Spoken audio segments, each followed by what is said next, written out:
गांव की जमीन फटकर चूर चूर हो गई है। कहीं एक बूंद पानी नहीं है। रघु अपने सूखे खेत में खड़ा है। दूर जमींदार का महल दिखाई दे रहा है।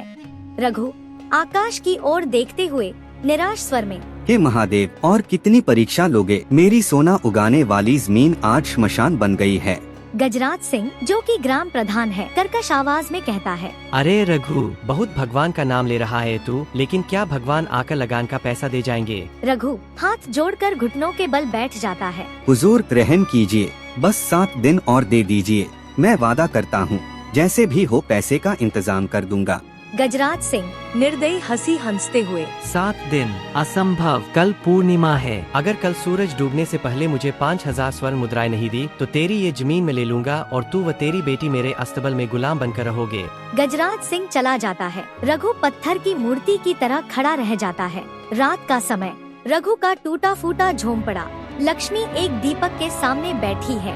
रघु चिंताओं में डूबा हुआ है। लक्ष्मी, जो रघु की बेटी है, पिता के पास आकर कहती है, बाबा तुम चिंता मत करो।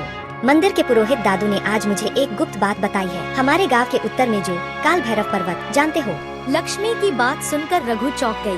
काल भैरव पर्वत? उस नाम को मुंह से मत लो बेटी, वो राक्षसों का स्थान है। वहाँ जो जाता है वो कभी लौटकर नहीं आता। लक्ष्मी हल्का मायूस होकर बोलती है, लेकिन दादू ने कहा है आज रात यानी पूर्णिमा की पूर्व संध्या पर उस पर्वत की गुप्त गुफा में नील मानिक जाग उठता है। वो किसी भी मनोकामना को पूरा कर सकता है। हमारी जमीन बचानी है तो यही एकमात्र रास्ता है बाबा। रघु बेटी के चेहरे की ओर देखकर हिम्मत जुटाते हुए, गुलाम बनने से तो शेर के मुंह में जाना बेहतर है। ठीक है बेटी, तेरे विश्वास और मेरी हिम्मत, इन 2 हथियारों से मैं आज ही चलता हूँ। यह बोलकर रघु चल पड़ता है।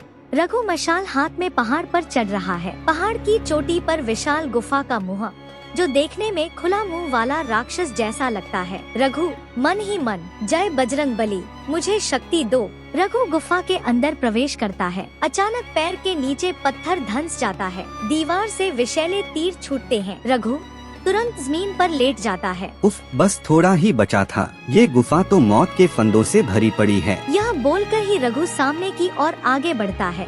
आगे बढ़ते ही देखता है एक पतला पत्थर का पुल, नीचे लावे की भट्टी जल रही है। रघु लावे की ओर देखकर, एक बार पैर फिसला तो सब खत्म, लेकिन मैं पीछे नहीं हटूंगा। रघु बहुत सावधानी से पुल पार करता है। अचानक गुफा के अंदर से गहरी गर्जना सुनाई देती है। रघु गुफा के और अंदर जाता है।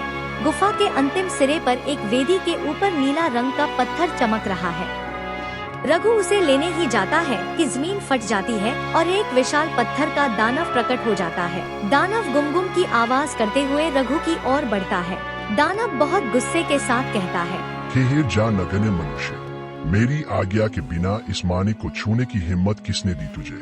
यहाँ से कोई जीवित लौटता नहीं। रघु पहले तो बहुत घबराता है, फिर साहस के साथ बोलता है, हे महाबली, मैं लोभ के वश में नहीं आया, अपनी बेटी और गांव को बचाने आया हूँ, मुझे जाने दो। दानव थोड़ा मुस्कुराता है और बोलता है, जाने दूंगा अगर तू मेरे एक प्रश्न का सही उत्तर दे सके, और गलत दिया तो तू पत्थर बन जाएगा। रघु बहुत डरी हुई थी, फिर भी हिम्मत जताकर सवाल पूछा। दानव कहता है, ऐसी कौन सी चीज है जो मनुष्य को जीवन देती है, पर क्रोधित हो जाए तो वही जीवन छीन लेती है, जिसका कोई आकार नहीं लेकिन वजन पहाड़ के बराबर हो सकता है? रघु बहुत सोच में पड़ जाती है। कुछ पल सोचकर अचानक आंखों के सामने सूखा और बाढ़ के दृश्य घूम जाते हैं और जवाब देता है, जल। हे दानवराज, उत्तर है जल। जल ही जीवन देता है, फिर बाढ़ में जीवन छीन लेता है। दानव बोलता है, सही उत्तर। तेरा उद्देश्य सात्विक है, ले यह मानिक, लेकिन याद रखना सूर्योदय से पहले तुझे गुफा से बाहर निकल जाना होगा, वरना गुफा ढह जाएगी। रघु दानव के पास से मानिक पा लेता है और दौड़ता हुआ सीधे घर की ओर लौटता है। उसकी खुशी का कोई ठिकाना नहीं रहता। कुछ महीने बाद जो खत एकदम सूखा रहता था, कोई भी फसल नहीं उग रहा था। मानिक पाल लेने के बाद वही खेत एकदम हरा भरा हो चुका है। इस कहानी से हमें शिक्षा मिलती है, हमेशा अच्छे काम करो तो भगवान हमेशा अच्छे फल देता है।